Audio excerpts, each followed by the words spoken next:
Hello friends, कशा आहात तुम्ही सगळे? मिनी ब्लॉगमध्ये तुमचं सगळ्यांचं स्वागत आहे. आज आहे सोमवार आणि लवकरच बाप्पा येणार आहेत. तर माझी 2 दिवस अगोदरपासून तयारी चालू आहे. दरवर्षीप्रमाणे असंच असतं माझं. आणि माझ्या घरी सगळ्या मैत्रिणी वगैरे येणार आहेत, ते म्हणजे दर्शनाला वगैरे. तर मी मटकी भिजत घातली, 1 किलो मटकी आहे भिजत घातली मी. आज सोमवार आहे आणि फराळाचं करून घेत आहे, कारण दुसऱ्या दिवशी पण फास्ट असतो हरतालिकाचा वगैरे. दुसऱ्या दिवशी पण मला वेगळे अजून मोदक करायचे, त्यासाठी मी आजपासून तयारी करत आहे, बनवत आहे. तर हे फराळाचं आहे. आमच्याकडं हे गणपतीसमोर ठेवायचं असतं, गौरीला द्यायचं असतं त्याचं वाण.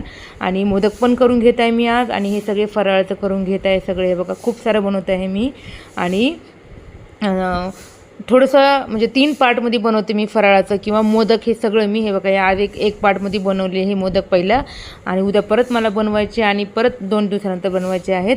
आणि सगळेजण येणार आहेत बाप्पाचं दर्शनाला, त्यासाठी प्रसादाचा गोडाचा आयटम नको का, म्हणून मी बेसन बर्फी करत आहे. पहिल्यांदाच ट्राय करत आहे मी, पण छान सक्सेस झाली. बेसन घेतलं, थोडंसं 2 चमचे रवा, साखर आणि तूप घेतलेलं, छान भाजून घेतलं. आणि मी छान त्याला बारीक गॅसवर छान असं बेसन भाजून घेतले तूप सुटेपर्यंत. खूप छान झाली होती. आणि नंतर झाल्यानंतर मी हे ट्रे मागवलेलं आहे अमेझॉनवर. तर मी ह्या ट्रेमध्ये पसरवले बॅटरला, आणि छान वरून पिस्ता टाकले, आणि छान दाबत प्रेस करत मी त्याला सेट करायला ठेवून दिलं. आणि साखरेचा पाक करून घातलेला मी, ते शूट नाही केला.